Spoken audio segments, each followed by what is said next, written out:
Oi pessoal, bom dia, tudo bem? Eu vou passar aqui a minha roupa e vou fazer um vídeo reflexivo porque vocês me pediram, né? Muita gente gostou, pediu para eu fazer mais. E eu confesso que para mim também foi muito bom, tá? Eu também colho os benefícios de edificação.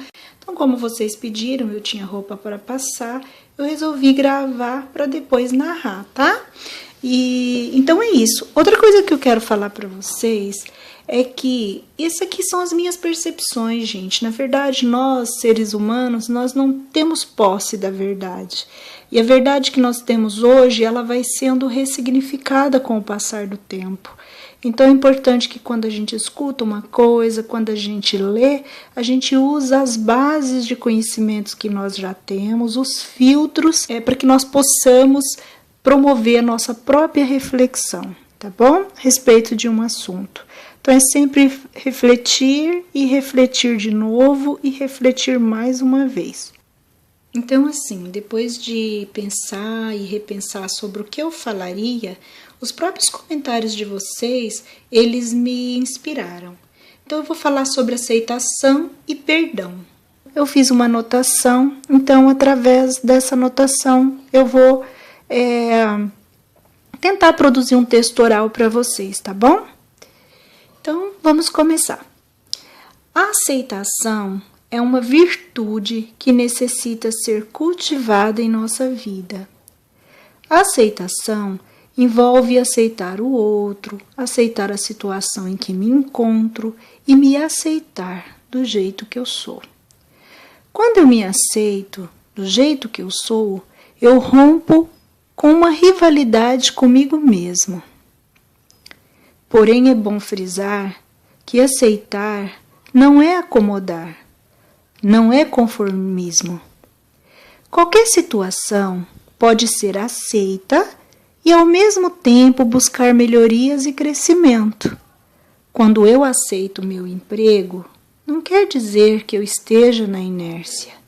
Quando aceito meu casamento, mesmo com alguns conflitos, não quer dizer que eu não esteja investindo em um casamento de paz e harmonia. Quando eu aceito a doença cruel que vem me causando tanta dor, não quer dizer que eu não esteja trabalhando pela cura. Aceitar envolve compreender que nada acontece por acaso, que tudo tem um propósito divino, e se é divino, ainda que seja amargo e trabalhoso, é bom. Na verdade, todas as coisas pelas quais passamos são para colaborar com a nossa redenção. O que às vezes compromete meu crescimento do ponto de vista espiritual é a forma como eu reajo às situações. Diante da doença, diante de uma relação difícil, diante do filho descomprometido, diante da morte, diante das dificuldades financeiras, diante de uma traição, diante da violência, diante da difamação, diante das perdas de bens, diante da prosperidade e das frustrações em geral. Todas essas questões são convites da vida, à autotransformação. A forma como eu reajo diante deles é o que vai implicar no meu desenvolvimento espiritual. Sentimentos como mágoas, ressentimentos, rebeldia e os sofrimentos têm sua origem na não aceitação. Não aceitamos que meu próximo está sujeito a errar, assim como eu. Não aceitamos que, por mais que educamos nossos filhos nos propósitos essenciais da vida, eles podem se equivocar. Não aceitamos que podemos perder o conforto material que conquistamos. Não aceitamos o fato de nossa mãe ter ido tão cedo, ou de forma tão sofrida. Se pararmos para pensar, sofremos mais pela não aceitação do que pelo fato em si. O convite da vida é que, ao passarmos pelas provações, que nós possamos tirar o máximo de aprendizado possível dessa situação, orando e vigiando para que tenhamos força e coragem e que a esperança nunca nos falte. Observando o quanto essas situações difíceis podem me tornar mais madura. Se a Bíblia nos ensina que devemos dar graças em tudo, é porque em tudo há meios de eu ser melhor do que eu sou hoje. Todas as situações experimentadas me são permitidas para que eu aprenda algo com ela. Compreender isso nos ajuda a aceitar as circunstâncias da vida, mas lembrando que virtude não é algo que alguém dá de presente para o outro. Virtude é algo que cultivamos dia a dia. A mágoa causada pela falta de perdão está muito ligada à expectativa que eu deposito no outro, quando não em mim mesmo. Entender que todos nós somos aprendizes da vida é compreender que as pessoas podem errar, se equivocar. Quem está se casando hoje não planeja trair e muito menos se separar. Mas pode acontecer e precisamos estar cientes disso, ao invés de achar, acreditar fielmente que essas coisas não vão acontecer conosco. O que podemos é cuidar para que isso não aconteça. Mas cuidar não é controlar o outro, nem as situações, mas saber lidar com elas. Podemos falar sobre casamento um outro dia. Investir em uma relação sólida entre os membros da família não significa que você está no controle de suas ações. Por exemplo, não é porque você está fazendo tudo direitinho, aplicando as medidas corretas na educação dos filhos, na relação conjugal. Isso não significa que você tem controle de como as pessoas vão reagir. Você está fazendo a sua parte. Achar que você está no controle é o que leva à não aceitação das circunstâncias, porque depois você pode se lamentar. Mas eu fiz tudo e a pessoa não foi grata. Eu investi tanto na minha relação e o meu marido quis se separar. Eu me doei tanto pelo meu filho, fiz tudo o que eu podia e ele não quer estudar hoje. Compreende? Então, nós não estamos no controle. Nós, mães, nosso papel não é controlar. Não somos nós.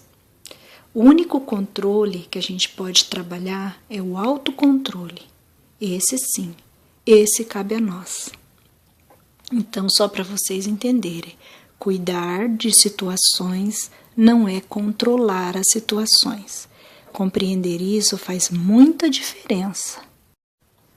Então, muitas vezes, nós colocamos muitas expectativas nas pessoas. A nossa expectativa, ela deve estar em Deus, em Jesus, e não nas pessoas. Por mais que seja uma pessoa correta e honesta, preciso cuidar disso, compreender que o irmão pode errar, pode se equivocar e talvez até me machucar. Mas a dor não precisa se tornar mágoa.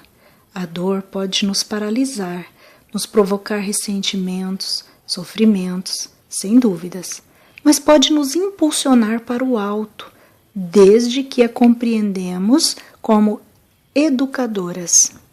Isso não quer dizer que temos de atrair a dor para nós ou não investir em meio de evitá-las, mas só precisamos dar um sentido para ela, tratá-las. Perdoar é difícil? Como perdoar? Perdoar não é difícil.